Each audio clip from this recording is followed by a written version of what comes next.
Hi guys, நம்ம sale subscribers அனிமக்களே and friends எல்லாரும் வணக்கம். ஸோ நம்ம வீடியோவை யூடியூப்ல இப்போ தான் ஃபர்ஸ்ட் டைம் பார்க்குறீங்கன்னா மறக்காம சேனலுக்கு சப்ஸ்கிரைப் பண்ணி கிளிக் பண்ணிக்கோங்க, பெல் ஐக்கானை கிளிக் பண்ணுங்கள். ஸோ பார்த்தீங்கன்னா India England test match series வேறு லெவலில் முடிஞ்சது. 5 டெஸ்ட் மேட்சும் 5 நாள் வரைக்கும் போச்சு. One of the best taking test series after 2005 ஆஷஸ்னே சொல்லலாம். ஏன்னா சூப்பராக போச்சு. எந்த சைடு போகும், ட்ராவா வின்னா, இந்தியா லூஸா, இங்கிலாந்து வின்னா, எதுவுமே தெரியல. சூப்பராக போச்சு. அண்ட் இன்னைக்கு நம்ம எதை பற்றி பேச போகிறோம்னு பார்த்தீங்கன்னா India England 5th test match review வேறு லெவலில் நடந்தது. நான் ஆல்சோ சின்னதாக ஒரு சீரிஸ் ரிவ்யூ பற்றி பார்த்துருவோம். ஸோ வாங்க வீடியோக்குள்ளே போகலாம். ஸோ பார்த்தீங்கன்னா இந்தியா இங்கிலாந்து 2-2 சீரிஸை ட்ரா பண்ணிட்டாங்க. ஏன்னா 5th டெஸ்ட் மேட்சை கையில் இருந்த மேட்சை இங்கிலாந்து கோட்டை விட்டு இந்தியா கிட்ட 2-2 இந்த சீரிஸை ஹேண்ட் ஓவர் பண்ணி ட்ரா பண்ணிட்டாங்க. So last time India England tour பண்ணப்போவும் ட்ரா ஆச்சு, இந்த தடவையும் draw. So back to back series draw. But அது ஒரு எக்ஸ்பீரியன்ஸ்டு சைடு, இது ஒரு inexperience side. So kudos to Shubman Gill first time captaincy பண்ணி ஒரு டீமை 2-2 ட்ரா பண்ண வச்சிருக்காரு. அதுவும் overseas conditions in England, especially tough கண்டிஷன்ஸில் hats off. And also Indian team இப்போ வேறு லெவலில் ஒரு யங் டீமை க்ரூம் பண்ணுறாங்க. பேட்டிங்காக இருக்கட்டும், பவுலிங்காக இருக்கட்டும், சூப்பராக இருக்குது. அண்ட் ஒரு ஸ்பிரிட்டோடு இருந்தாங்க 5th டெஸ்ட் மேட்ச்சில். ஸோ நம்ம எல்லாமே பேச போகிறோம். இங்கிலாந்து கையில் இந்த மேட்சை கோட்டை விட்டாங்க. என்ன தான் அவங்களோட பெரிய பிளேயர்ஸ் இல்லைனாலும் ஆல்மோஸ்ட் ஜெயிக்கிற ஸ்டேஜில் இருந்தாங்க 5th டெஸ்ட் பட் கோட்டை விட்டாங்க. ஸோ இன்ச்சாக பார்ப்போம். ஸோ இந்தியா எங்கே ஜெயிச்சாங்க அப்படின்றது நீங்கள் பார்த்தீங்கன்னா பவுலர்ஸ் தாங்க. ஏன்னா லாஸ்ட் டெஸ்ட் மேட்ச் பும்ரா இல்லை. ஆனால் என்ன ஒரு அன்ரியல் ஃபேக்ட்னா, பும்ரா இருந்து இந்தியன் டீம் ஜெயிச்சதை விட பும்ரா இல்லாமல் இந்தியன் டீம் ஜெயிச்சதுலாம் இப்போ நிறைய இருக்குது. But anyways, one side apart. Prasidh Krishna, Akash Deep and Mohammed Siraj வேறு லெவல் பெஸ்ட் ட்ரைவாக தெரியுறாங்க. பும்ரா இல்லாமல் ஒரு பர்ஃபெக்ட் ரீப்ளேஸ்மெண்ட். ஈவன் ஷமி கூட இல்லை. பட் இவங்க 3 பேர் சூப்பராக இருந்தாங்க. இவங்க 3 பேருக்கு ஹேட்ஸ் ஆஃப் கொடுக்கணும் மக்களே. 1000 out of 1000, 100 out of 1000 கொடுப்பேன். வேறு லெவலில் இவங்க பவுலிங் போட்டாங்க. ஆல்மோஸ்ட் எல்லா இன்னிங்ஸுமே சேர்த்து ஒரு 30 overs கவர் பண்ணிட்டாங்க. They gave their heart and soul and they deserve India to win. சரியான பர்ஃபார்மன்ஸ். 5 for சிராஜ் எடுத்தார், ஆகாஷ் தீப் 2, பிரசித் 4. சூப்பராக இருந்தது. ஏன் சொல்கிறேன்னு பார்த்தீங்கன்னா இந்தியன் டீம் என்ன தான் ஃபஸ்ட் இன்னிங்ஸில் பேட்டிங் சரியாக இல்லைனாலும் செகண்ட் இன்னிங்ஸில் நல்லா ஆடினாங்க. But their bowlers gave their heart and soul. என்ன தான் 3 பேசஸ் தான் இருந்தாலும் 4th பேஸ் இல்லாத குறைய இந்தியன் டீம் ஃபீலே பண்ணலை. ஸ்பின்னர்ஸுக்கு அவ்வளோ எடுக்கலன்னு சொல்லிட்டு ஃபுல் அண்ட் ஃபுல் பேசஸ் தான் கொடுத்தாங்க. சூப்பராக இருந்தது. ஆனால் பிச்சு ஸ்விங்கு கம்மியாக இருந்தாலும் சூப்பராக சீம் ஆச்சு. அண்ட் மூமெண்ட் பார்த்தீங்கன்னா ஈவன் ஓல்டு பால் 80th ஓவரில் கூட ஸ்விங் அண்ட் சீம் ஆச்சு. அந்த அளவுக்கு எஃபெக்டிவாக இருந்தது. ஸோ பும்ரா இல்லாத குறைய இந்தியன் பேசஸ் தீர்த்து வச்சாங்க. எஸ்பெஷலி ஹேட்ஸ் ஆஃப் டு சிராஜுங்க. பயங்கர ஒர்க் ஃபோர்ஸுங்க. நம்மளால் அவரை ப்ரைஸ் பண்ணி ஆகணும். எல்லாரும் பும்ரான்னு சொல்கிறோம். And end of the day Shubman Gill man of the சீரிஸாக இந்தியன் டீம்லேருந்து வாங்கியிருக்காரு. அந்த சைடு பார்த்தீங்கன்னா Harry Brook man of the series. I would have given to Joe Root or Ben Stokes. ஏன் ப்ரூக் கொடுத்தாங்கன்னு தெரியல. பட் இந்தியன் டீமுக்கு சுப்மன் கில் டிசர்விங். ஏன்னா அவரோட சேனா ரெக்கார்டு ஒன்றுமே இல்லை இந்த சீரிஸ் முன்னாடி. ஆல்சோ அவர் கேப்டனாக வராது. லாஸ்ட் டெஸ்ட் மேட்ச் ஆஸ்திரேலியாவோட கூட ஆடலை. இவ்வளோ ஃபால்ட்டையும் வச்சுட்டு இவர் இங்கே வேறு லெவலில் ஆடி இருக்காருன்னா ஹேட்ஸ் ஆஃப்னா சொல்லலாம். Almost 773 runs.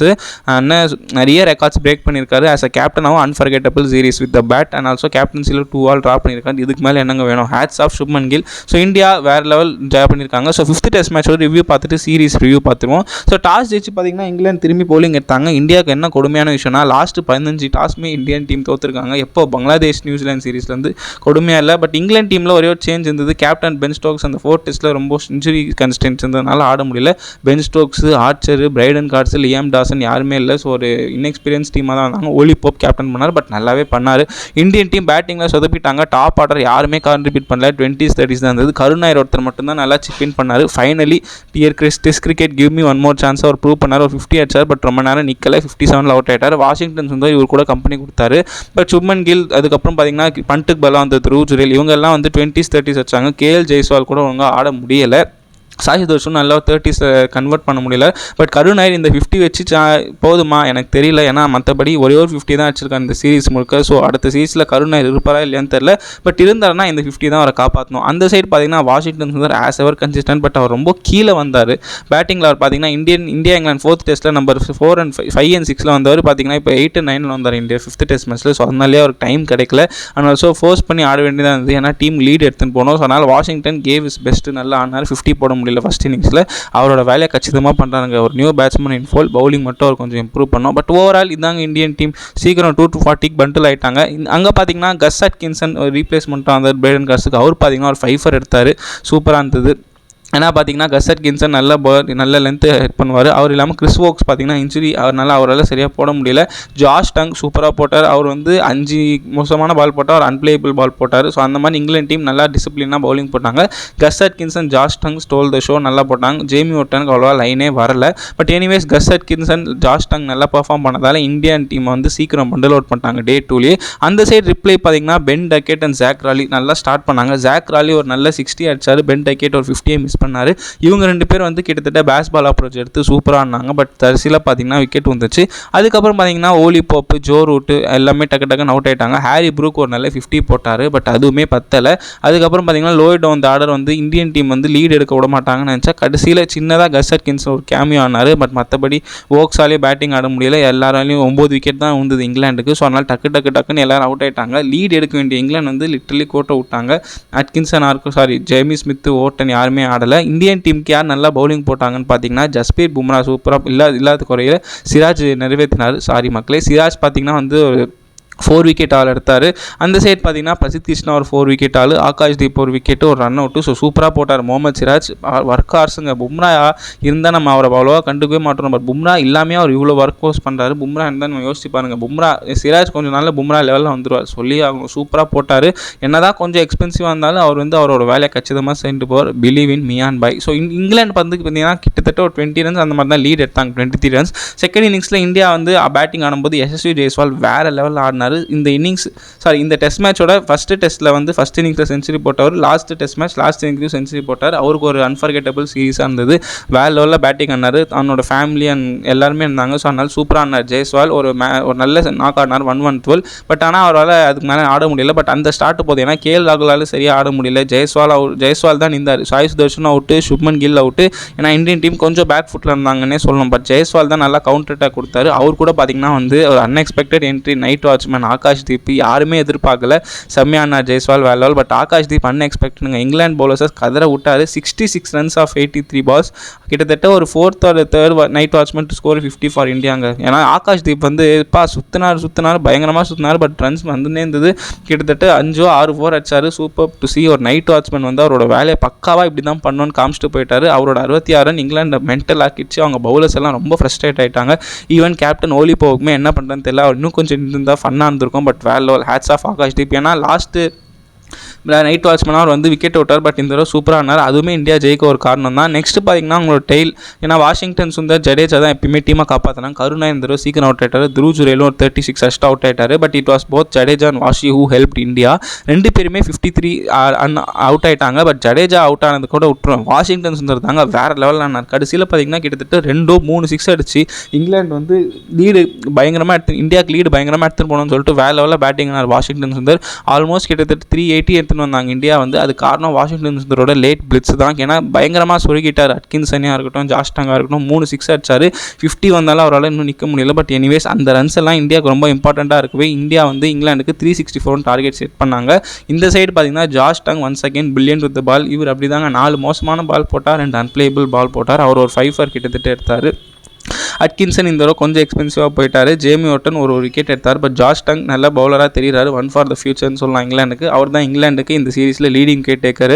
Pen Stokes second பிளேஸில் இருந்தால் நல்லா போட்டார். ஸோ இங்கிலாந்துக்கு 365 எடுத்தால் வேண்டிய நிலைமையில் எல்லாம் ஈஸி சேஸாக இருக்கும். ஏன்னா டே 4 and 5 பேட்டிங் ஆட கன்வீனியன்ட்டாக இருக்கும்னு நினச்சோம்.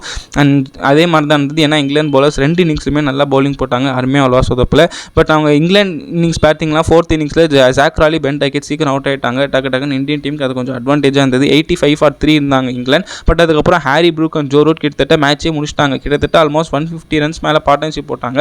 இங்கிலாந்து எங்கே சோக் பண்ணாங்கன்னா 303 for 3 இருந்தாங்க மக்களே. பட் ஒரு விஷயம், ஹாரி ப்ரூக் வந்து மேன் ஆஃப் தி சீரிஸ் வாங்கினதுக்கு இந்த இன்னிங்ஸ் ரொம்ப இம்பார்ட்டன்ட். ஏன்னா ஒரு செஞ்சுரி போட்டார், சூப்பராக ஆடி கொடுத்தாரு. ஜோ ரூட்டும் அவர் கூட நல்லா காம்ப்ளிமெண்ட் பண்ணார். ஏன்னா 2 பேருமே England almost close to winning side எடுத்துன்னு போயிட்டாங்க.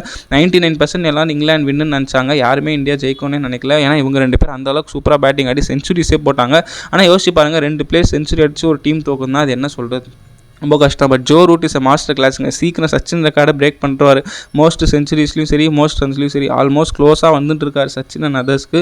One of the greatest of all time for England batting டிபார்ட்மெண்ட்னே சொல்லணும். Joe Root master class. ஏன்னா ஜோ ரூட் விக்கெட் விழுந்ததுக்கப்புறம் தான் இங்கிலாந்து மடன் விக்கெட் வந்தது. ஏன்னா ஜோ ரூட் செட்டில் ஆகிட்டாரு, நின்றுவார். பட் 105 அவுட் ஆனார். ஹாரி ப்ரூக் 113 அவுட் ஆனாங்க. அதுக்கப்புறம் மேட்ச் லிட்டரலி மாறிச்சு. பெத்தல் அவுட்டு, ஓட்டன் அவுட்டு, ஸ்மித் அவுட்டு, பட்டுன்னு அவுட்டு. கடைசியில் 35 ரன்ஸ் 4 விக்கெட்ஸ் டே 5 என்ட்ரு ஆனாங்க.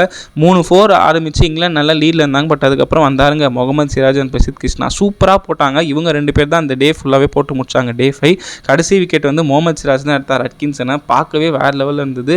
ஒன் ஆஃப் த கிரேட்டஸ்ட் வின்னுங்க இந்தியாவுக்கு. ஏன்னா கேபா 2021, லார்ட்ஸ் 2021 இப்போ ஓவல் 2025 இந்த 3மே அன்ஃபர்கெட்டபிளுங்க. நமக்கு லாஸ்ட்டு ஓவர்சீஸ் டூர்ஸில் செம்மையாக இருந்தது. ஏன்னா இந்தியா தோப்பாங்கன்னு டே 5 என்ட்ரு ஆகும்போது எல்லாருமே சொன்னாங்க 36 ரன் தானே ஈஸியாக அடிச்சிருவாங்களான்னு. பட் இந்தியன் பவுலர்ஸ் அவங்களோட பிலீஃபை உடலை, அவங்களோட ஹார்ட் லக்கை ஃபெய்த்தை உடலை எல்லாமே விட்டு சூப்பராக பண்ணாங்க. இதுதான் இந்த மூமெண்ட். அட்கின்சன் ஆனால் நின்று தான் ஜெயிச்சு கொடுத்துருக்காங்க. 7 runs to வின்னு இருக்கும்போது அந்த ஸ்லாக் ஸ்வீப் தேவையே இல்லை. ஏன்னா அவர் வந்து சிங்கிள்ஸ் அண்ட் டூஸ்லேயே ஸ்ட்ரைட் அந்த corner covers region and mid விக்கெட்டில் அடிச்சிருக்கலாம். பட் அவர் லோ ஃபுல் டாஸை சுத்த போய் அவுட் ஆகிட்டார். பட் இங்கிலாந்து டிசர்வ் டு என்ன சொல்கிறது இந்த மேட்ச் ஏன்னா அவ்வளோ நல்லா ஆடினாங்க. பட் இந்தியா டிசர்வ் டு இந்த சீரிஸ். அதுதான் ஃபேக்ட். அட்கின்சன் அவுட்டு, சிராஜ் ஒன்று. ஸோ பார்த்தீங்கன்னா இந்தியன் டீம் 5 runsல ஜெயிச்சிருக்காங்க. 5 or 6 runsல ஜெயிச்சிருக்காங்க இந்த 5th டெஸ்ட் மேட்ச். யாருமே எதிர்பார்க்கல. Shubman Gill was exalted. But இது ஒரு அன்ஃபர்கெட்டபிள் டூராக இருந்திருக்கு மக்கள். ஏன்னா பேட்டிங் டிபார்ட்மெண்ட்டில் பார்த்தீங்கன்னா கேஎல் ராகுல் 500 மேலே ரன்ஸ், ரிஷப் பண்ட் அண்ட் ஜெய்ஸ்வால் 400 மேலே ரன்ஸ், கில்லு 700+ ரன்ஸ், ஜடேஜா வந்து நம்பர் 5ல் வந்து 500 மேலே ரன்ஸ். வேற லெவல் சீரிஸ். வித் பால் பார்த்தீங்கன்னா ஆகாஷ் தீப் வந்து 12 wickets, Prasidh Krishna 14 wickets, Mohammed Siraj 20 wickets, leading wicket taker of India. அதுக்கப்புறம் பும்ரா 12 விக்கெட்ஸ். சூப்பராக இருந்திருக்குங்க இந்த சீரிஸ். என்ன தான் இந்த சீரிஸ் ட்ராவாக இருந்தாலும் இந்தியா 3-1 ஜெயிச்சிருக்கணும். பட் எனிவேஸ் கோட்டை விட்டாங்க. வெல் பிளேடுங்க இந்தியா சொல்லி ஆகணும். அவள் தான் வீடியோ 2 பார்ட் பண்ணுற மக்களே. ஸோ நெக்ஸ்ட்டு ஏஷியா கப் பற்றி ஒரு அப்டேட் வீடியோ வருது. அந்த வீடியோவில் சந்திப்போம். ஸோ வீடியோ பிடிச்சிருந்தா லைக் பண்ணுங்கள், கமெண்ட் பண்ணுங்கள், ஷேர் பண்ணுங்கள். மறக்காம சேனலுக்கு சப்ஸ்கிரைப் பண்ணி கிளிக் பண்ணுங்கள். வீடியோ ரிவ்யூ லேட்டாக வந்ததுக்கு மன்னிச்சிடுங்க. ஒரு அன்ஃபர்கெட்டபிள் சீரிஸாக இருந்தது. One of the best series after long time in test cricket சொல்லணும். Long live test cricket. நன்றி மக்கள்.